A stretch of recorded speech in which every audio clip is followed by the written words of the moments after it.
마지막 시간이죠. 힘을 내시고 좀 토지의 특성이 좀 어려웠죠, 그죠? 요거는 이제 조금 정리를 해두시고요.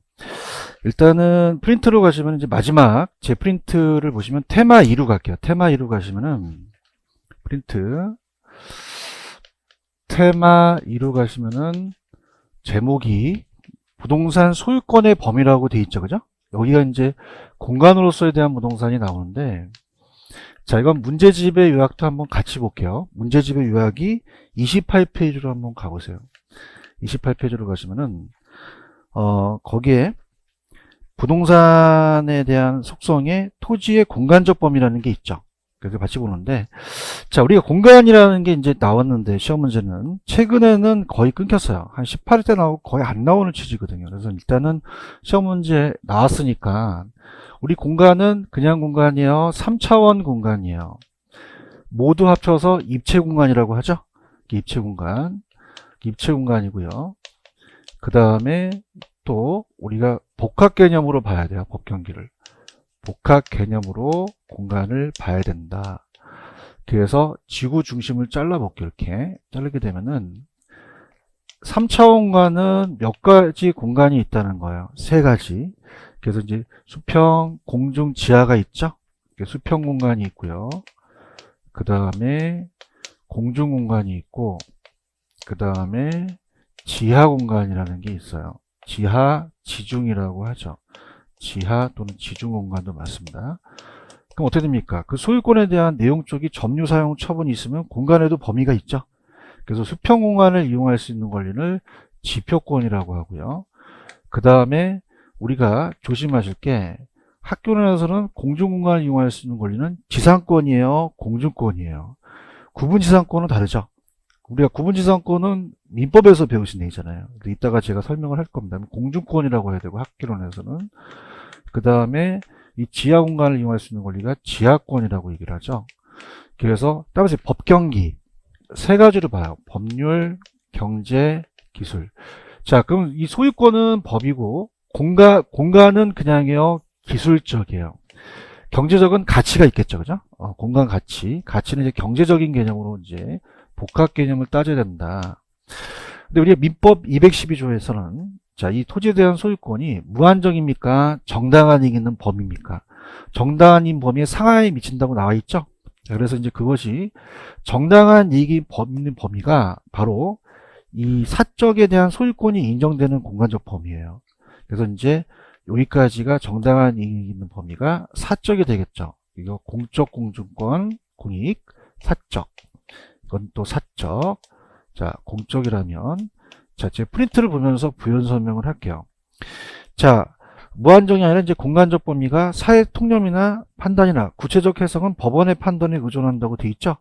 그럼 토지 소유권에 미치는 범위와 미치지 않는 범위가 있는데 우리가 아까 국어 같은 종속 정착물은 독립성이 없었죠. 그럼 토지 소유권에 미치고요. 건물은 그냥요 독립돼 있어요. 소유권에 미치지 않죠. 이렇게 보시면 되고요. 자, 그 다음에 사적 공유권이라는 게 있나요? 어떤 게 있는지 한번 불러봐 주세요. 일조권, 조망권, 용적률, TDR. 일조권, 조망권은 자, 일조권은 햇빛을 받을 수 있는 권리, 조망권 한강이 보이는 거. 용적률은 지하 공간에 삽입이 안 되죠. 건물 올릴 수 있는 것도 사적에 들어가죠. TDR도 운하는 안 들어왔지만 이것도 사적 공주권에 활용됩니다. 사고 팔 수 있게끔. 근데 공적은 항공기가 왔다 갔다 하는 항공권이나 전파권은 사적이에요, 공적이에요? 공적에 들어가죠.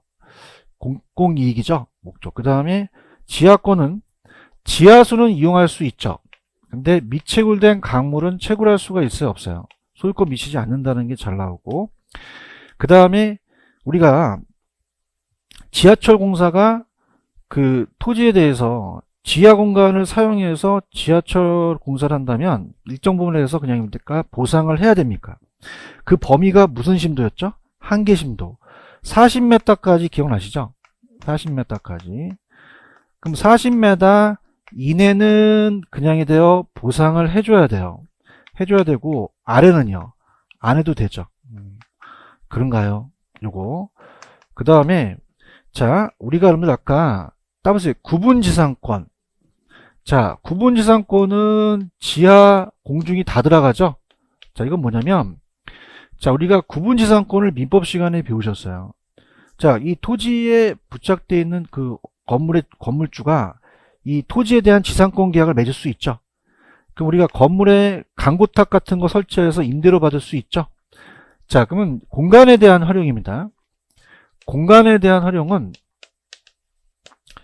얘는 그냥입니까? 공중공간 활용할 수가 있습니까? 있고요. 그 다음에 지하철 공사가 지하공간도 사용할 수도 있죠. 그럼 얘는 그냥입니까? 공중, 지하 다 됩니까? 다 돼요. 공중만 돼요. 지하도 돼요. 지하 공간도 되죠. 근데 거기 보시면 밑에 출제 포인트 TDR 있어요? 자, TDR 제도는 우리나라 제도예요? 외국 제도야? 어떻게 알았지? 영어니까. 아직 우리나라 들어오지 않았거든요.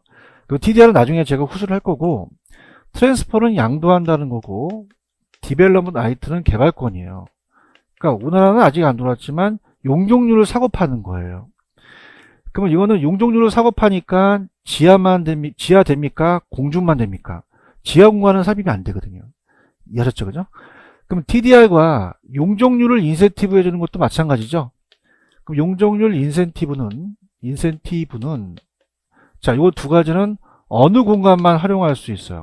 공중공간이라는 거죠. 이게 이따 나올 겁니다. 이게 마지막으로 출제됐던 거였어요. 구분지상권은 지하 공중이 다 되죠. 근데 개발권과 TDR과 용적률은 지하되어 공중만 돼요. 공중만 된다는 거죠. 이해가셨나? 근데 아직은 안 나왔지만 한계심도 아시죠? 한계심도는 어느 공간에 대한 거죠? 지하에 대한 거다. 그렇게 가져가시면 되고, 현행 우리나라 지적은 입체지적입니까? 수평지적입니까? 입체적 표현이 되지 못하고 있죠? 이렇게. 그러면 이 저자분에 대한 걸 책을 볼게요. 28페이지 가시면은 부동산의 속성, 공간이 있어요. 공간은 몇 차원 공간? 입체 공간. 자, 토지 소유권은 무한정이에요. 정당한 이익 있는 범위예요. 그게 바로 사적 소유권이 인정되는 공간적 범위라는 거죠. 자, 소유권의 범위를 수평적으로 규정하고 있어요. 입체적으로 규정하고 있어요. 입체적. 입체적이라는 단어 있나요? 공간은 이제 공간 가치를 총합한 거고 법 경기를 다 보고, 자, 우리가 절대적이 아니라 시대에 따라서 장소에 따라 변할 수도 있고요. 자, 공중공간은 공중공간을 사용할 수 있는 권리인데 고도까지 포괄적으로 이용할 수 있는 권리고, 아까 전파권, 항공권은 사적이었어요? 공적이었어요? 공익 목적이죠. 근데 일조권, 조망권은 공적이에요? 사적이에요? 사적. 그래서 공중획지와 공중임대차, TDR 이런 것들은 다 공중공간의 활용이다. 예전에 얘기했었고요. 용적률 인센티브 제도는 우리나라에 또 일부가 또 시행되고 있죠. 그래서 그거 한번 읽어보시면 되고, 지표권은 수평공간을 이용할 수 있는 권리예요. 경작권, 지표수를 이용할 수 있는 권리 들어가고요. 그래서 사용수익 처분할 수 있는 권리가 들어갑니다. 지하권은 지하공간의 지중공간으로서 지하공간의 공간으로부터 어떤 이익을 획득하거나 이를 사용할 수 있는 권리가 있는데, 자, 우리나라는 사적은 지하수는 이용할 수 있죠. 근데 광물에 대해서는 소유권은 효력이 미치지 못한다. 체크하셨어요? 자, 우리가 시험에 안 나오지만 오른쪽에 소유권 분할의 경제가치 소유권 분할 기법이라는 게 있어요.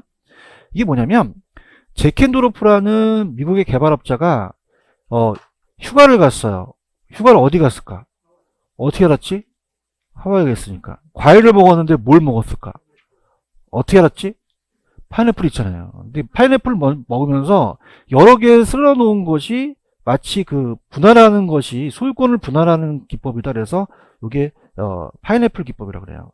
그럼 누가 휴가 갔어요? 제켄도르프가. 어디 가서? 뭘 먹다가? 바나나 기법 하면 안 되죠. 그죠? 그래서 이거를 여러 개, 새로이 창출되는 여러 개의 분할하는 것이 마치 바나나를 여러 개 쓸어 놓은 것만이다. 이렇게 해서 이걸 할 때 찾아내셔야 돼요. 찾을 수 있겠어요? 넘겨볼게요. 출제 빈도는 그렇게 높지는 않습니다. 그래서 우리가 답만 좀 확인하는 걸로 갈게요. 47페이지입니다. 문제지. 가시면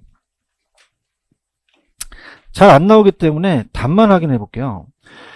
자, 42번의 정답은 4번이죠. 따라서 개발권 양도. 그러면 공중임대차가 아니라 개발권 양도라는 게 여기 안에 들어가 있겠죠? 제가 찾아드릴게요. 상부 미용관에 직접 시설을 건축하여 이용함이 부족한 경우 상부 미용관에 상하는 용적률의 개발권 동그라미 쳐보세요. 형광펜으로 쳤어요? 등을 인근 토지의 양도 동그라미 쳐보세요. 그 다음에 이 개발권과 양도를 연결해서 읽어보세요. 그러면 공중임대차예요? 개발권 양도제도예요? 개발권 양도제도 TDR을 얘기하는 거예요. 아시겠죠? 그래서 그냥 이거 한 번 나왔었으니까 그냥 보시고 넘겨볼게요. 43번은 옳은 지문이니까 다 보겠습니다. 다 볼게요. 자, 43번. 부동산학 관점의 토지 소유권의 공간적 범위에 옳은 것은 내가 아까 분명히 우리가 주의하시라 그랬어요. 토지 지표를 토지 소유자가 배타적으로 이용할 수 있는 작물이나 경작 건물을 건축할 수 있는 거는 지상권이에요? 지표권이에요? 지표권이고, 토지 소유자가 지하공간에 어떤 이익을 얻거나 지하공간을 사용할 수 있는 권리가 지하권이죠. 자, 여러분들 디귿에 보시면 개인적이라는 단어가 있죠. 그럼 공적이에요? 사적이야? 사적. 아까 구분지상권 지하 가능하죠.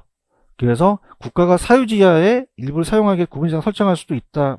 그렇죠? 그러면 옳은 것만 정답은 4번이 정답이죠. 그런가요? 44번도 그냥 답만 보세요. 답만. 4번을 보시면은 일정 범위 이상의 공중관의 공공기관의 목적이죠. 공익 목적은 사적입니까? 공적입니까? 공적. 그 다음에 45번을 보시면은 공간으로서의 부동산에 대한 틀림법. 자, 5번. 부동산의 입체 공간 등에 대해서 경제적 가치가 있는 권리를 새롭게 창출해서 아까 그 파인애플 기법 아시죠? 그래서 이건 TDR이에요? 파인애플 기법이에요. 파인애플 기법. 잭앤드로프 기법 해도 되고. 어디 갔어? 하와이 기법 해도 되고. 근데 좀 빈도는 낮죠. 그래서 5번이 틀렸고, 그 다음에 46번의 정답은 2번으로 해놓으셨죠? 자, 수평공간의 토지에 대해서 획지로 분할할 수 있지만 공중공간 획지로 분할할 수 없다? 있다. 있어요. 다 가능합니다. 자, 그래서 자, 획지로 분할할 수 없다? 분할할 수 있다. 공중만 돼요? 지하도 돼요. 다 됩니다. 입체 공간이 다 공중획지로 될 수 있고 하나씩 획지로 분할할 수가 있습니다. 없다? 있다. 있다. 이렇게 잡으시고 그 다음에 넘겨보세요. 넘기시면은 자, 47번 요거는 좀 볼게요. 별표 쳐놓으세요. 이건 기출문제를 좀 몰아놨더라고요. 저자분이. 자, 그래서 일단 47번의 정답은 2번이 정답이죠. 민법에 규정하고 있는 토지 소유자의 강화권에 열거되는 미채권 강물에 대한 권리를 갖지 않는다. 맞아요? 자, 펜을 들어보시면 1번은 뭐가 중요하냐면 토지 소유권은 정당한 이익 있는 범위 내에서 토지의 상하에 미치죠. 그 소지 소유권의 효력 범위를 자, 수평적이에요? 입체적이에요? 이게 타 모의고사 잘 나오는데 수평적 하시면 안 돼요. 전체 입체적입니다. 그 다음 3번. 공중권이란 소유권자가 토지구역사의 공중을 타인에게 방해받지 않고 정당한 범위 내에서 이용 관리하죠. 자, 무한정입니까? 정당한 있는 범위입니까? 그게 사적 소유권이 인정되는 공간이죠. 그렇게 보시고요. 자, 지표면에 위에 일정 공간을 배타적으로 이용할 수 있는 작물을 경작할 수 있는 권리를 지표권이라고 하고, 공익사업이라도 토지의 지하, 지상 공간을 사실상 영구적으로 사용하는 경우는 공익사업자는 토지 사유자의 토지 이용 저해되는 정도에 따라서 보상 안 한다, 해야 한다. 해야 한다. 정답 몇 번? 2번. 이해 갔어요? 그 다음에, 자, 그 밑에 보시면은 이제 48번은 위치로서에 대한 부동산을 잠깐 설명하겠습니다.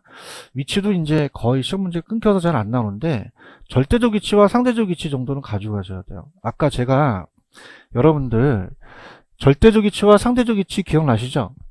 그럼 29번지에 아파트가 있어요. 30번지에 공원이 들어섰습니다. 그럼 아파트의 절대적 위치는 바뀐다, 안 바뀐다? 안 바뀌죠. 절대적 위치는 바뀌지 않죠? 불변입니다. 그럼 이거는 경제적일까요? 물리적일까요? 물리적으로 바뀌지 않죠. 지리역사표가 고정되어 있어요. 부동성 때문에. 근데 이렇게 바뀌었다는 거는 절대적 위치가 바뀌었어요? 상대적 위치가 바뀌었어요? 상대적 위치가 바뀌었죠. 맞나요? 그럼 이거는 상대적 위치를 얘기합니다. 상대적 위치는 불변적이다, 가변적이다. 가변적. 토지 옆에 토지가 있고 가치에 대한 위치의 가변성이라는 게 있죠. 그럼 이건 경제적 위치라는 거죠. 그럼 저자가 여기서 얘기하는 것은 상대적 위치가 중요하다는 거예요. 어떤 위치가 중요하다? 상대적 위치. 그래서 상대적 위치를 나타내는 게 접근성이에요. 무슨 성이다? 접근성. 자, 접근성이라는 것은 첫 번째, 절대적이다, 상대적이다. 불변적이에요, 가변적이에요. 가변적이죠. 항상 변합니다. 가변적으로 바뀌고, 그 다음에 세 번째는 복합적으로 따져봐요. 무슨 얘기냐? 거리만 가깝다 그러면 안 되죠. 그래서 우리가 만약에 공원이 있어요. 공원이 있으면은, 자, 여기 주택이 있어요. 자, 주택이 있게 되면은, 아이하고 엄마가 있으면, 뭐 40m 떨어졌으면 그렇게 먼 거리는 아니죠. 근데 거리적만 보면 안 돼요. 어떤 걸 봐냐? 경제적도 보고요. 시간적도 보고, 그 다음에 우리가 어떻습니까? 심리적도 봐야 돼요. 그럼 여러분들 만약에 여기가 고속도로가 뚫렸어요. 그냥이야 차가 쌩쌩 달려. 건너갈 수가 있나요? 뒤져요. 그럼 그냥이야 심리적도 봐야 돼요. 엄마 걸어가자. 4시간 걸려요. 한 대 맞아요. 그냥이야 시간적이야. 얘가 더 많은 애는 엄마 콜택시 불러. 한 30만원 나와요. 그럼 경제적으로 가야 되는 거죠. 그럼 거리만 가까워야 돼요? 종합적으로 봐야 돼요? 상대적인 비용이라는 거죠. 맞습니까? 그럼 접근성도 예외가 없을까요? 예외가 있을까요? 있어요. 그죠? 우리가 시험에 나왔는데, 여러분들 보세요. 항상 반드시가 나오면 이건 예외가 없어요. 예외가 있다 없다? 없다고 하시는데, 예외가 있다면 일반적이라는 단어를 씁니다. 뭘 쓴다? 그럼 일반적이 나왔다는 것은 그냥이야 예외를 인정하는 거야. 인정하는 거죠. 여러분들도 일반적으로 다 공부를 열심히 하시면 다 합격해요. 합격 안 할 수도 있어요. 예외도 있죠. 그죠? 그럼 접근성에는 예외가 있습니다. 그럼 반드시라 그래야 돼요? 일반적이라고 해야 돼요? 그럼 예외를 인정했죠? 두 가지인데 들어보세요. 자, 우리가 전철역 근처에 오피스텔이 들어섰는데 가스 처리장이 들어섰어요. 뻥 하면 죽죠. 그냥요 위험해요. 쓰레기 매립장은 혐오스럽죠. 이런 게 가깝다고 접근성이 좋은 건 아니라, 그 다음에 시장 안의 주택 같은 걸 얘기합니다. 시장 안의 주택. 자, 얘기해 보세요. 자, 시장 안에 주택이 있다고 접근성이 좋습니까? 그건 아니죠. 그죠? 우리가, 자, 시장 안에 주택이 있다고 편리한 건 아니에요. 처갓집은 멀리 있어야 돼요? 가까이 있어야 돼요? 그건 얘기 안 할겠죠. 그러면 시장 안에 주택이 있으면 안 맞아요. 주택은 그냥 있어요? 주거지가 있어야 돼요. 수익성이 중요해요? 쾌적성이 중요해요? 쾌적성이 중요하고, 시장은 상업지가 있어야 되죠. 상업지는 쾌적해야 하면 손가락 빨죠. 그럼 그냥입니까? 수익성이 중요합니까? 그럼 접근성은 그냥이 돼요? 용도가 맞아야 돼요. 용도에 따라 달라질 수도 있죠. 아시겠죠? 그러면 우리 공인중개사 사무실 접근성 안 중요해요? 중요해요. 1층에 딱 있는 게 좋죠. 근데 보증금 권리금 맡기려고 막 꺾어요. 저기 산골짜기 막 하는 데가 갖고 10층짜리가 없는데 엘리베이터도 없어. 안 오겠죠. 그럼 학원도 접근성이 안 중요해요? 중요해요. 우리 학원 접근성 좋죠? 그럼 얘기 잘 하셔야 됩니다. 학원을 선택하실 때 접근성 공부 보고 오셨어요? 강사 보고 오셨어요? 열심히 하겠습니다. 자, 그럼 접근성이라는 것은 절대적 위치다, 상대적 위치다. 상대적 위치가 중요하거든요. 그래서 답을 다 알았어. 몇 번이야? 2번. 위치로서의 부동산은 부동산에 이용해서 상대적 위치보다 물리적 절대적 위치가 중요해? 상대적 위치가 중요해? 그렇죠. 부동산의 위치는 아까 물리적 위치는 안 바뀌는 게 부동성이고 상대적 위치가 바뀌는 게 인접성이죠. 자, 이 감정평가인데요. 대상 부동산의 위치가 보세요. 아까 시장 안의 주택은 높게 평가돼요? 낮게 평가돼요? 그러면 주택이 잘못된 겁니까? 이 주택과 주변 환경입니까? 그러면 가격제 원칙에 따라서 적합의 원칙, 적합의 원칙을 따지거든요. 들어보셨어요? 들어봤다고 해야 돼요. 시간이 너무 지났어요. 적합은 그냥입니까? 외부 환경갑니까? 그래서 그런 것들이 이제 감정평가고, 접근성은 거리만 가까워야 돼요? 종합적이어야 돼요? 시간적, 경제적, 거리적. 자, 용도에 따라서 접근성 평가 기준이 달라지겠죠? 그래서 정답은 몇 번? 2번. 이렇게 잡으시고, 자, 넘겨봅니다. 나머지는 이제 제가 아예 프린터에 안 넣어놨는데, 왜? 안 중요하니까. 29페이지로 가볼게요. 29페이지 가셔서, 가시게 되면은, 29페이지에 요약집. 아니, 프린트가 29페이지는 없겠죠. 자, 문제집 있어요? 문제집 29페이지. 가시면은, 우리가 어디를 가냐면, 부동산학의 이해 및 부동산 활동이라는 게 있나요? 이 부분은 매년 출제되지는 않습니다. 그죠? 잘 출제되지 않는 부분이기 때문에. 자, 이론이 중요해요? 실무가 중요해요? 둘 다 중요해요. 원리와 기술을 가지고 단순 순수해요? 종합 응용과학이에요. 그래서 부동산학의 성격이 나와요. 자, 그러면 여러분 봐. 이제 어떤 단어가 나오면 안 되냐면, 우리가 이렇게 야매로 갈게. 항상 추상적이어야 돼요? 구체적이어야 돼요? 모든 학문이, 저도 이제 학자지만은 내가 논문을 쓸 때 내가 꿈꾸다가 논문 쓴 거야? 조사를 한 거야? 설문지를 돌리죠. 여러분 논문 써보셨어요?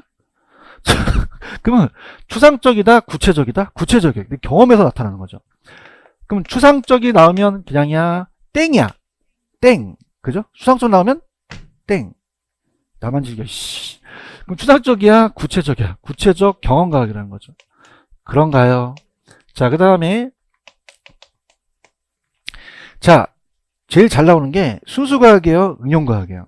이게 잘 나와요. 제일. 그래서 하나의 학문을 단순하게 단순 순수다, 종합 응용이다. 종합 응용과학이 나와야 되죠. 자, 그러면은 단순 순수야, 종합 응용이야. 그러면 추상적 나오면 그냥이야, 땡이야. 순수 나와도 땡. 그죠? 순자 나오면 땡이야. 알겠어? 자, 그 다음에 자연과학이야, 사회과학이야.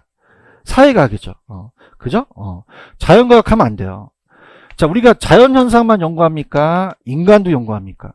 그럼 자연과학이야, 사회과학이야. 사회과학이고, 규범과학이기도 하죠. 그럼 제가 쉬는 시간에 한번 만들어 봤어요. 자, 뭐가, 어떤 단어가 나오면 안 돼요? 추자가 나오면 안 돼요. 해요. 순자가 나오면 안 되죠. 순수과학이니까. 그죠? 자자가 나오면 안 돼요. 다시 할게. 추상적이야, 경험이야. 순수야, 응용이야. 자연이야, 사회야. 그다음에 추순자. 내가 옛날에 미팅을 할 때 순자라고 그래. 순자. 근데 이 앞에가 추야, 추. 그래서 좀 우리 좀 못생기셨더라고요. 그죠? 추녀. 그다음에 추순자. 된다, 안 된다? 안 된다. 안 먹혀. 아이씨. 무슨 자? 거기 나왔잖아. 내가 쓴 건 아니지만. 추가 뭐야? 순. 자. 된다, 안 된다? 안 된다. 그죠? 그러면 추상적이어야 돼요? 경험이에요? 얘기 좀 하세요. 자, 순수예요? 응용이에요? 자연이에요? 사회예요? 이렇게 가져가는 거죠. 아시겠습니까? 또 규범과학이기도 하고요. 자, 거기 보시면은 부동산 윤리라는 단어가 있어요? 자, 이따가 나오는데 우리 사회성 공부성을 강조하니까 윤리를 지켜야겠죠. 국가다 보니까. 그러면 고용윤리와 조직윤리라는 게 있죠. 여기 잘 바꿔 나왔는데, 자, 중개업자가 그냥요 종업원을 고용해요. 고용할 수 있죠. 그다음에 고용윤리. 그러면 이거는, 자, 거기 보시면 내부에 대한 조직 내부죠. 그럼 내부 조직원과예요.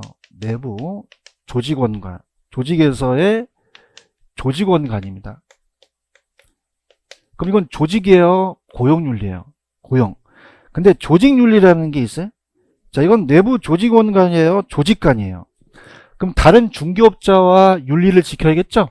그럼 조직관이라는 거죠. 그럼 이건 조직윤리라는 거예요. 지금 보고 있어요? 그럼 이따가 내부 조직에서 조직원과는 이거는 그냥이야 고용이야. 근데 조직과 조직 사이는 그 조직윤리죠. 찾았습니까? 그러니까 안에 내 종업원이 윤리를 지킬 수 있게 나한테 또 책임이 있는 거고, 이건 조직관이라는 거죠. 아시겠습니까? 그럼 이따 조직 내부 조직에서 조직원과는 조직이야 고용이야. 조직 나왔다고 해서 조직 지급하면 안 돼. 조직은 다른 업자와에 대한 관계죠. 동업자. 이해하셨습니까? 서비스는 이제 의뢰인한테 대한 금정, 비금정 다 들어가고, 공직은 일반 대중이고요. 자, 연구 목적은 부동산학의 지도 이념이라는 형평성, 효율성이라는 게 있죠. 이게 바꿔서 나왔는데 보세요.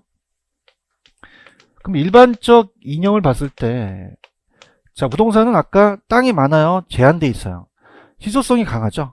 그래서 우리가 이용을 잘하자는 효율성을 강조해요. 최우선에 강조합니다. 그럼 효율성은 공적이에요? 사적이에요? 민간 분야에서 강조되고요. 근데 한 사람이 너무 먹으니까 분배를 해야 되죠. 그럼 분배를 잘하자라는 것은 효율성이에요? 형평성이에요? 형평성이라는 거죠. 그런가요? 그럼 이거는 공적에서 강조되는 거죠. 자, 그러면 공공부문에서 강조되는 겁니다. 그럼 시험 문제가 민간부문에서 강조되는 것은 효율성이다, 형평성이다? 효율성이 강조되는 거죠. 맞습니까? 근데 한쪽이 치우쳐야 돼요? 조화롭게 가야 돼요? 그럼 법을 어기면 돼요? 안 돼요? 다 합법성 있게 가자는 거죠. 합법성 있어요? 법의 테두리를 벗어나면 안 돼요. 그럼 얘네들은 다 히읗이 들어가요. 뭐가 들어간다? 따라서 3 히읗. 그럼 여기 적합성 같은 게 들어가면 돼? 안 돼? 안 되죠. 세 가지가 들어간다. 지금 보고 있어요? 그래서 부동산 활동을 능률화시키는 게 연구 목적이고, 접근 방법은 종합식은 복합 개념에 우리나라의 단기간에 종합운용과학으로 정착시킨 거는 의사결정이야, 종합식이야. 의사결정은 인간의 합리적인 존재이면서 자기의는 극대화로서 간다는 거고, 연구 분야는 이론과 실무가 있는데 그 중에서 의사결정 분야는 따라서 투기금, 투자개발 금융이 있죠. 정책. 그 다음에 연구대상 활동가 현상인데, 아까 사적 주체는 형평성이었어요? 효율성이었어요? 공정은 형평성이죠. 조가 요구되고. 넘겨보세요. 넘기시면은 부동산업이 있긴 한데 이건 이제 같이 묶어서 가고 일단 문제로 가겠습니다. 풀고 갈게요. 가시면 이쪽 파트는 그렇게 출제 빈도가 높지 않기 때문에 기출문제 위주로 가겠습니다. 51페이지로 가죠. 가시면 49번 있어요? 문제집 51페이지 49번 갑니다. 자, 4번이 정답인가요? 제가 아까 추순자 안 됐죠? 그럼 순수예요? 응용이에요? 응용이라는 거죠. 요거 이해 가셨습니까? 특히 이제 다른 것들은 다 보시고 5번을 보시면 아까 의사결정이라는 게 있었죠. 인간 합리적 존재이며 자기운을 극대화시키는 거는 의사결정이다. 그 다음에 1번 토지그 정착물을 또 연구하고, 자, 우리가 종합운용이라는 자체는 직업적, 물적, 법적인 이제 종합이라는 거고요. 정답은 몇 번? 4번. 자, 50번은 옳은 거니까 다 볼게요. 1번, 연구 대상은 활동과 현상이 있죠. 그러면 부동산 활동도 복합 개념을 고려하지만 현상도 복합 개념을 고려하지 않아요? 고려해요. 우리가 법경기에 대한 세 가지 현상이 나타나죠. 그죠? 뭐 기술적인 것도 있고 경제적, 법률적. 그 다음에 여기 2번에다 기출이라고 적어 놓으세요. 자, 지금 뭐라고 되어 있냐면 소유활동이라는 단어가 있죠. 소유활동이 채용을 지킨다는 것은 능률성의 원칙이에요. 무슨 성의 원칙이다? 능률성. 경제성의 원칙이 아닙니다. 능률성이라고 적으세요. 요거 그냥 그렇게만 가지고 가시고, 그 다음에 부동산 활동은 공정성이 강조되니까 윤리가 강조되겠죠. 그래서 규범 과학적 성격이다. 몇 번이 정답이에요? 3번. 아까 몇 차원 공간이죠? 수평만 얘기합니까? 세 가지를 다 얘기하겠죠? 이렇게 보시고요. 그 다음에 아까 제가 법경기의 복합 개념은 중점식이에요? 종합식이에요? 종합식으로 고치시면 됩니다. 몇 번 정답? 3번 넘겨볼게요. 자, 51번은 답만 볼게요. 답만 보시면은 51번에 5번이 정답이죠. 자, 부동산은 오래 가기 때문에 단기적인 예측을 해야 돼요. 장기적 사항을 예측하고요. 자, 그 다음에 52번도 마찬가지로 그냥 우리가 이 기출이니까 본다면 3번을 체크하셔야죠. 틀린 거. 부동산 윤리에, 자, 기업 내부 조직이라고 돼 있죠. 그럼 기업 내부 조직의 조직원과의 윤리는 조직이에요? 고용윤리예요? 고용윤리가 되고. 그렇죠? 1번 사회성과 공공성이 강조되니까 직업윤리가 중시되고, 4번 윤리를 지키려면 또 의뢰인의 이익을 옹호하고, 또 긍정적인 것만도 생각해야 돼요? 비긍정적이도 생각해야 돼요? 비긍정적이. 이렇게 해서 보시고 있는데 정답은 3번이다. 그 다음에 아까 53번에 가시면은 1번 따라서 투개금, 결정 지원이 아니라 결정 분야입니다. 지원은 지원을 해주는 거죠. 그럼 지원이 들어가야 돼요? 빠져야 돼요? 빠져야 된다. 그렇게만 고쳐주시고, 그 다음에 54번을 가시면은 틀린 거. 자, 3번을 가시면 아까 현상에도 그냥입니까? 법경기가 있습니까? 그럼 스프롤, 직가고, 여가현상 다 연구 대상이 포함되죠? 부동산 현상에 들어간다. 포함되지 않는다. 포함된다. 포함된다는 거죠. 이해 가셨죠? 그럼 제가 어떤 걸 도와드리냐면 넘겨볼게요. 자, 우리가 30페이지로 한번 가볼게요. 가시면은 우리 공인중개사 시험 문제 딱 3번 나왔는데 30페이지 갔어요? 그래서 이게 우리가 2017년도 법이 바뀌면서 나왔거든요. 그래서 이제 암기기법도 가르쳐 드릴 텐데 들어봅니다. 한국 산업에 대한 표준산업 분류 체계가 대분류, 중분류, 소분류, 세분류라는 게 있나요? 자, 이걸 갖고 이제 우리가 하나씩 또 구분을 했어야 되는데 전체적으로 본다면 그냥요 대분류가 있어요. 그럼 부동산업이라는 게 있겠죠? 부동산업. 자, 그 다음에 그냥요 중분류가 있어요. 자, 우리가 중분류는 자 어떤 게 있어요? 임대, 공급, 서비스업이라는 게 있죠? 자, 제가 시키는 대로 임대업에 임에다가 동그라미 쳐보세요. 임. 그 다음에 공급업에 업에다가 동그라미, 공급에다가 공짜 동그라미 쳐보세요. 공. 자, 그래서 대중, 소, 세 이렇게 되는데, 자, 임대업, 공급업 동그라미 쳤어요? 그 다음에 밑에 보면 그냥입니까? 서비스업이 있습니까? 서비스업 있죠. 찾으셨어요? 그래서 다음에 인공서, 세 가지가 중분류예요. 그럼 인공서는 소분류다, 중분류다. 근데 소분류 위주로 좀 가져가세요. 소분류가 그 업이 아닌 게 나올 수가 있거든요. 소분류 지금 찾았어요? 그럼 소분류는 임대업은 그냥 임대업인데, 자, 공급업은 그냥입니까? 개발 공급으로 나눕니까? 개발. 그러면 개발 및 공급업이라고 있죠? 그래서 개발 공급업. 다음에 개공임. 개공임. 이렇게 세 가지가 있고, 그 다음에 부동산 관리업이라는 게 있죠? 부동산 관리업. 그래서 관 동그라미 치시고. 그 다음에 중개 자문이라는 게 있죠? 중 동그라미 치시고. 중개 중 동그라미 치시고. 그 다음에 중개 자문. 자자에다 동그라미 쳐보세요. 자자. 동그라미 치시고. 그 다음에 감정평가에 감에다 동그라미 쳐보세요. 감정평가는 감밖에 없으니까. 감정평가업의 감. 체크하셨어요? 그래서 이 소분류가 시험 문제 암기기법을 가르쳐 드릴 테니까 일단 세분류로 가기 전에 여기서 아닌 게 될 수도 있다는 거예요. 맞아요? 그래서 제가 이렇게 합니다. 제가 이제 야구를 자주 이렇게 보러 가는데 감자를 먹고 이제 이렇게 감자를 먹으면서 관중을 딱 봤더니 관중이 거의 제가 아는 공인중개사들이 다 있어요. 다음에 개공임. 개업 공인중개사라고 아시죠? 그죠? 그래서 거기다 적어 놓으세요. 지금 밑에 여백 있죠? 야매 적으라는 거예요. 소분류를 끄집어내셨어요? 그럼 소분류가 뭐가 있는지를 잡으셔야 되거든요. 찾았습니까? 그래서 어떻게 하냐면, 자, 적으세요. 감자 먹는, 자, 감자를 먹는 관중들이 있어요. 관중들을 제가 자세히 보니까 다 저한테 배웠던, 이 공인중개사. 다 개업 공인중개사를 한 거죠. 다음에 개업 공인중개사.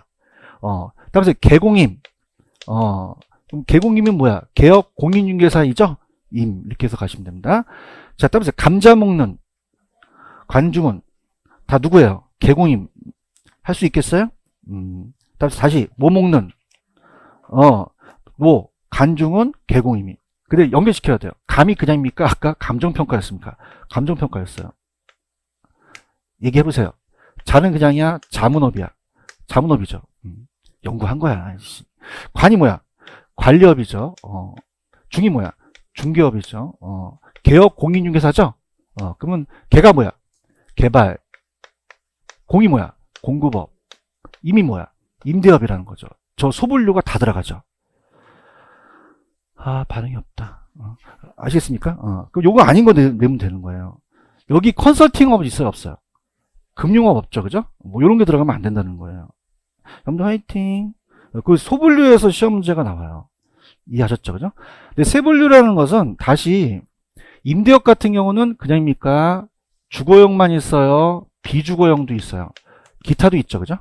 그래서 자 어떤 강의를 보니까 무슨 뭐 이렇게 막 이 공업 같은 건 뭐 어떤 기구 같은 경우 기구를 갖고 나와서 막 강의를 하더라고요. 제가 그래서 자랑하는 게 아니라 사업자 등록증을 갖고 나왔어요. 그죠? 제가 임대사업자를 냈거든요. 다음에 주택임대사업자. 그럼 저는 이제 업태에 부동산업이라고 돼 있어요. 무슨 업?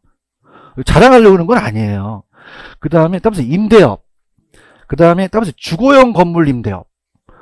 그래서 주택 임대 사업자를 내면 주거용 건물 임대업이라고 나오거든요. 얘기 좀 해봐. 관심 좀 가져. 아시겠어요? 자랑하는 게 아니에요. 자, 그래서 주거용 건물 임대업이라고 하죠. 요새 주택 임대 사업자라고 얘기하잖아요. 이해하셨습니까? 그래서 여러분이 사업자 등록증을 내면 종목이 나와요. 주거용 건물 임대라고 나오거든요. 근데 주거용만 있어요? 비주거용도 있어요. 기타도 있겠죠. 그죠? 얘기 좀 해봐요. 근데 요것도 마찬가지예요. 주거, 비주거, 기타가 다 있죠? 다 있고요. 근데 관리는 기타가 빠져요. 관리는 뭐가 빠진다? 기타. 그러면 비주거만 있고 기타가 있다 없다? 없어요. 그 다음에 관리업에다가 쭉 끄집어내 보세요. 우리가 기출이 된 게, 자, 거기다 적어내 보세요. 관리업에는, 자, 봐봐. 여기에 사업시설 유지관리라는 게 있어요? 없어요? 없죠? 사업시설 유지관리라는 게 안 들어가거든요. 대답 좀 해봐요. 아니, 사업시설 유지관리라는 게 있어요? 없어요. 이게 나왔어요, 최근에. 그래서 이게 제가 뒤져보니까 사업시설 관리 및 조경서비스업에 이게 들어가 있거든요. 부동산업에 안 들어갑니다. 오케이? 그럼 우리가 갈게. 자, 관리는 기타가 있다, 없다? 없다. 그 다음에 중개자문이라는 게 있죠? 자, 중개 및 대리업이라는 게 들어가죠? 이게 중개 및 자문업인데 바뀌었거든요. 근데 그냥입니까? 투자자문업이 생겼습니까? 생겼죠? 투자자문업에다가 밑줄 쳐보세요. 밑줄 쳤어요? 그러니까 우리가 옛날에는 중개 및 대리업이 아니라 자문업인데 이게 변경됐어요. 중개 및 대리업으로. 그 다음에 그냥입니까? 투자자문업이 생겼죠? 그 다음에 감정평가업은 어차피 있었고요. 이렇게 보시면 돼요. 근데 여기에 컨설팅이나 부동산 금융업, 그냥 투자업은 있다 없다? 없다는 거죠. 이해 가셨어요? 그럼 빨리 씻기 전에 빨리 가봐요. 그러면 우리가 페이지 가시면 53페이지로 가봐요. 자, 53페이지로 가시면은, 자, 밑에 55번에 5번. 아까 컨설팅업 있었어요? 없었어요? 없었죠. 자문, 감정평가업은 다 있죠? 중개대리업, 투자자문업, 감정평가업. 5번이 정답이고, 넘겨보세요. 자, 제 야매를 인정하십니까? 자, 보세요. 뭐 먹는 간중은? 뭐야? 개공임. 맞아요? 감이 뭐야? 감정평가는 없죠, 여기? 없죠? 5번에 있어요? 있네. 있지? 좀 즐기자. 그 다음에 자문업 있어요? 있어요. 관리업. 관리. 있죠? 중개업. 있죠? 개발업. 공급업. 임대업. 먹히네. 반응이 없네. 괜히 했네. 감자 먹는 관중 개공임. 금융업이 있어? 없잖아. 소분류해서 낸 거예요. 체크하셨습니까? 뭐 이런 거 냈으면 좀 한호 좀 하고 그래, 좀 그래요. 힘들어 죽겠어, 씨. 아시겠죠? 그 다음에 사업시설 유지관리라는 건 없죠? 그래서 이게 4번이, 57번에 4번이 우리가 최근에 28회 때 나왔거든요. 체크하셨습니까? 주거용, 관리는 주거만 있어요? 비주거용도 있어요. 비주거용이 사무용 건물 관리 같은 걸 얘기하거든요. 아파트는 주거용이죠? 이렇게 해서 정답은 4번이다. 그렇게 가시면 돼요. 이해 가셨죠? 그 다음에 제가 넘겨보시면 58페이지에 가시면은 유량저량을까지 풀어보시라고 그랬어요. 유량저량 있죠? 유량저량이 시험 문제 나올 가능성이 굉장히 높아요. 유량저량 있나요? 여기 이제 우리가 할 텐데, 일단 밑에 수요에 대한 개념으로 가볼게요. 자, 그냥 수요해야 돼요? 유효 수요해야 돼요? 구매의사만 있어야 돼요? 구매력도 있어야 돼요? 있어야 되고, 고가이기 때문에 비싸죠? 시장 참여에 제한이 돼 있고, 금융 대출금이 또 필요하고, 잠재수요, 유효 수요가 될 수도 있죠. 돈을 빌리게 되면. 이해하셨습니까? 그 다음에 공급은요, 공급도 공급 의사만 있는 게 아니라 공급 능력도 있어야 되고요. 신규만 있어요? 기존 주택도 있어요. 그럼 저량도 있죠? 재고 시장도 있다는 거죠. 아까 영속성 때문에. 이해하셨습니까? 자, 그러면 지금 제가 여러분한테 해드리는 건 유량과 저량이에요. 뭐하고? 근데 이게, 제가 이제 내년에 이제 어떻습니까? 월요일서부터 토요일까지 또 강의가 다 찼고, 내년에 이제 대학원에서 이제 또 초빙 교수 또 오라고 얘기하면서 출제원들하고 만났거든요. 만났는데, 근데 누가 출제해야 될지는 모르겠죠. 그죠? 맞긴 맞는데, 유량저량에 대해서 의논을 해요. 유량저량은 잘못 들어가면 이시청 들어갑니다. 이게 다 기출에서 나와요. 어디서 나온다?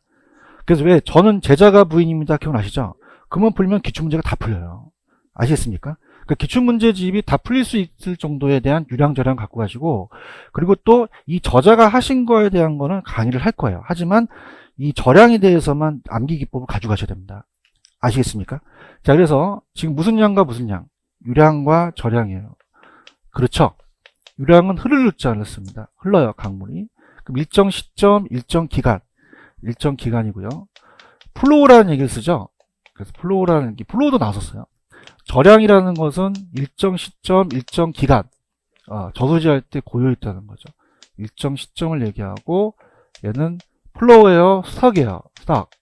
자, 그럼 어떨까? 저량 들어갔죠. 그냥입니까? 시점 들어갑니까? 별로 안 좋아지, 이건 이제.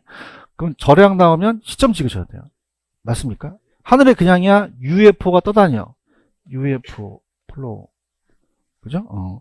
별로 안 좋아요. 자, 그 다음에 이 저량은, 시험 문제 저량은 딱 많이 나왔던 게 재고 있었죠. 그래서 어떻게 됩니까? 제가 아니라 제가 아는 지인이 수강생하고 결혼을 했어요. 그래서 따보세요. 저는 제자가 부인입니다. 제자가 부인입니다. 그러면은 제가 뭐죠? 재고, 자가, 야매만 알아. 자산, 그죠? 제발 자산. 집에 가라는 게 아니라 가치, 가격, 그죠? 가치. 가치라고도 나올 수 있고 가격이라고 나올 수 있는데 시험 문제는 다 가치라고 나왔거든요. 부가 뭐예요? 부채는 아직 안 나왔어요. 부채는. 그 다음에 인이 뭐죠? 인구죠. 이것만 알면은 기출 문제가 다 풀립니다. 이해하십니까? 유량을 암기하셔야 돼요. 저량을 암기하셔야 돼요. 저량을 암기하시면 기출 문제가 다 풀려요. 이해하셨죠? 그죠? 근데 이제 이론을 가볼게요. 이 저량이라는 것은 그냥입니까? 시점입니까? 그럼 현재라는 단어가 있어야 돼요. 특히 재고는 존재한다는 게 들어가고요. 이해 갔나요? 근데 신규는 그냥이에요. 유량이에요. 유량. 신규는 유입되는 거니까, 그죠? 맞나요? 그 다음에 자산이라는 거의 반대가 소득이죠. 그러면 현재 자산이 얼마였냐는 거잖아요. 그 다음에 일정 기간이 소득이에요. 임금, 급여. 자, 갑돌이가 1,000만 원을 벌어요. 그럼 와이프가 연 1,000만 원 갖다 주면 좋아할까요? 쫓겨날까? 연 1,000만 원. 쫓겨날 수도 있죠. 월 1,000만 원 받으면, 하루에 1,000만 원 갖다 주면 쓰러지죠. 그럼 그건 그냥이야. 기간에 따라 틀려. 유량이에요. 그죠? 유량 자체는 소득, 급여 다 유량이에요. 알겠어요? 그 다음에 가치에 대한 반대는 임대료죠. 자, 1,000만 원은 벌어요. 임대료 수입이. 많이 벌어요. 적게 벌어요. 기간에 따라 틀려요. 이자 비용도 마찬가지. 그래서 돈이 들어온 거 나간 거 다 유량이에요. 그 다음에 부채라는 자체는 따라해보세요. 대차 대조표. 따라해요. 대차 대조표로 있어요. 그러면 대차 대조표는, 자, 이게 법이 바뀌어서 재무상태표로 바뀌었거든요. 그럼 아까 자본 기억나세요? 자본도 그냥이야. 자산에 들어가죠. 자기 자본도 자산에 들어가요. 타인 자본이 부채죠. 그럼 이거는 지금 현재 시점에 그 회사의 재무제표를 얘기합니다. 그죠? 이게 봐요. 그럼 그냥 돼 현재 시점이야. 내가 대출 받으려면 현재 시점에 도장 갖고 찍어 와야 돼요. 맞아? 그래서 부채라는 건 아직 안 나왔지만 얘 포함되기 때문에 얘들 다 현재 이것들은 다 저량이라는 거죠. 근데 얘랑 비교되는 게 다시 손익계산서 별거 다 있어. 손익계산서. 이 손익계산서가 뭐냐면 우리가 회계감사를 받죠. 그럼 1년 동안에 대한 그 계산서예요. 그래서 따라서 단기 순이익, 단기, 기간, 1년 동안의 그 순수익을 얘기해요. 법인세라고 들어보셨죠? 법인세는 때 순수익에 따라서 법인세를 내거든요. 이해했습니까? 그럼 단기 순이익 나오면 이건 무슨 양이고 유량이고, 자산 나오면 저량이라는 거죠. 얘기 좀 해봐요. 아마 야매만 가도 야매꾼이라고 하지 말고 이론도 가야 될 거 아니야. 알겠죠? 그 다음에 아파트에 대한 거래량이라든지 주택 거래량도 그냥입니까? 일정 기간입니까? 기간이고 주택에 대한 생산량도 기간이죠. 근데 유량보다는 저량에 대한 게 많이 나왔었거든요. 인구도 지금 현재 시점에서 앵야 튀어나오죠. 그럼 인구가 들어가면 저량이라는 얘기예요. 이해하셨습니까? 그럼 이 저자분이 제가 안 한 것만 해볼게요. 거기 보시면은 유량이 있어요. 찾으셨어? 손익계산서 있지. 손익계산서가 1년 동안에 갖고 따지는 재무제표를 얘기하기 때문에 손익계산서에 따르면서 당기순이익, 그게 손익계산서의 계정이거든요. 아, 이게 해봐. 손익계산서는 안 나와. 당기순이익이 나와. 지금 보고 계시죠? 부채 서비스액이라는 게 있어? 아, 이게 강사들이 넓혀놨는데 그냥 부채면 절량이죠. 부채 서비스액이 원리금이에요. 무슨 금이다? 그러면 부채 서비스액은 원리금이라고 적으세요. 적었어요? 그 원리금을 1,000만원 내고 있어요. 많이 내고 있어요? 적게 내고 있어요? 기간에 따라 틀려요. 그래서 이거는 유량인데 이거 안 나와. 아시겠죠? 그죠? 왜요? 있으니까 하는 거야. 무슨 말씀 아시겠어요? 그 다음에 절량도 안 한 거 볼게. 안 한 게 매각대금이라는 게 있어요. 매각대금도 현재 시점에서 매각대금이 얼마인지를 가야 되는 거죠. 그 다음에 안 했던 거 다 했네. 대타도저표는 했지. 이런 것들. 근데 저는 제자가 부인입니다를 아까 보면은 문제가 하나 맞춰요. 난 깜짝 놀라는 게 기출문제만 냈더라고요. 저는 일단 맞추시고요. 그 다음 밑에 보시면은 수요에도 유량 저량이 다 있죠. 그러면 유량은 그냥이에요. 기간이에요. 사람들이 구매하고자 하는 주택이 아니고 수요량은 시점에서 구매하고자 하는 거죠. 근데 공급으로 갈게요. 공급은 만드는 거죠. 그러면 유량으로 가시면 그냥입니까? 일정 기간입니까? 공급하고자 하는 거고, 신규 주택이 유량이고요. 저량은 그냥입니까? 현재 존재하는 겁니까? 존재하는 게 재고죠. 맞나요? 그럼 가볼게요. 문제로 갑니다.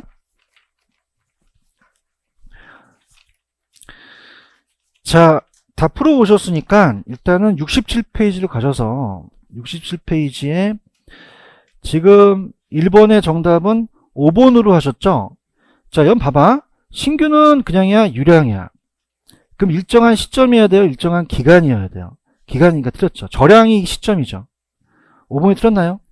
자, 1번. 부동산 수요량은 특정 가격 수준에서 구매하고자 하는 의사와 능력이 있는 수량이죠? 부동산 수요는 구입에 필요한 비용을 지불할 수 있는 경쟁 뒷받침. 무슨 수요여야 돼요? 유효.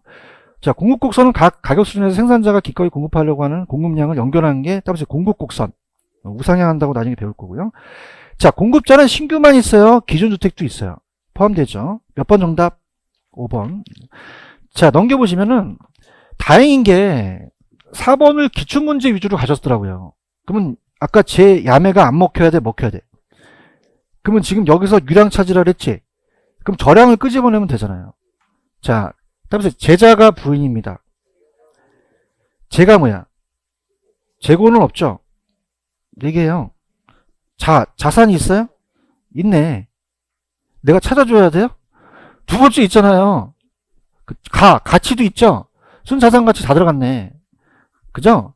그 다음에 가격도 들어가죠? 그 다음에 인구도 들어가잖아요. 그러면 세 개를 빼고 다죠. 얘기해봐요. 다음에 단기순이익, 기간, 유량이고, 그 다음에 신규주택도 유량이죠? 주택 거래량, 돈이 들어오고 나간 거 다 유량이에요. 임대료 수입이라든지 이자 비용. 찾았습니까? 그럼 유량을 찾는 게 빨라요? 저량을 찾는 게 빨라요? 저량을 찾고 없애고 다 지워버리면 5개가 유량이 되는 거죠. 이해하셨습니까? 그 다음에 2번 문제. 자, 기출에서 별표 쳐놔보세요. 자, 벌써부터 틀린 게 2번에 1번. 일정 기간은 저량이에요? 유량이에요? 유량이고. 일정 시점은요? 저량. 제자가 부인입니다. 아세요? 그럼 재고, 자산, 가치 다 들어갔죠? 저량이고요. 거래량과 신규는 유량이 되겠죠. 바뀌어서 다 바뀌었고, 몇 번이 정답이에요? 5번에다 별표 쳐보세요. 이 지문이 아직까지는 다르게 안 나왔는데 현재 존재라는 단어가 있죠. 그럼 1,500만 채가 현재 존재하는 게 1,500만 채가 주택 저량의 공급량이 됩니다. 근데 그냥요 공가가 됐어. 몇만 채가. 그러면 몇만 채만 사람들이 보유하고 있어. 1,400만 채가 주택 저량의 수요량이 되는 거죠. 이해하셨습니까? 자, 밑에 3번이 틀린 거를 찾으라 그러는 틀린 것을 모두 고르시오. 자, 1번. 저량은 시점은 맞죠? 얘기해봐요. 근데 공급은 보유하는 게 아니잖아요. 보유하고자 하는 거는 공급량이에요? 수요량이에요? 수요량을 놓치시고. 니은 맞죠? 유량은 기간이죠? 수요량은 보유하고자 하는 양이고. 그 다음에 디귿. 유량이 시점입니까? 기간입니까? 기간이잖아. 유량, 기간이잖아. 화 안 내려고 그랬는데, 그러면 디귿번은 완전히 틀린 거지. 공급량이란 유량은 존재하는 것도 아니지. 공급하고자 하는 거고. 무슨 말씀인지 아시죠? 그 다음에 저량은 기간이야, 시점이야. 땡이네. 공급하고자 하는 게 아니라 어때요? 존재하는 거죠? 시장 이렇게 해서 맞는 건 니은밖에 없네. 그러면 틀린 거는 3개네. 4번이죠? 이렇게 4번 여기까지 하셨습니다. 무슨 말씀인지 아시죠? 그래서 오늘 프린트는 좀 괜찮나요? 그래서 다음 주 제가 수요 공급을 프린트를 내드리려고 그래요. 그렇게 할 테니까 프린트는 버리시는 건 아니죠? 그래서 집에 가서 좀 연습하시고 그렇게 해서 나가시게 되면은 우리 한 장으로 되어 있는 계획표 있죠? 그 페이지 있으니까 다음에 꼭 풀어오시기 바랍니다. 오늘은 뭐 아쉽지만 여기까지만 할까요? 여기까지만. 수고하셨습니다. 감사합니다. 예.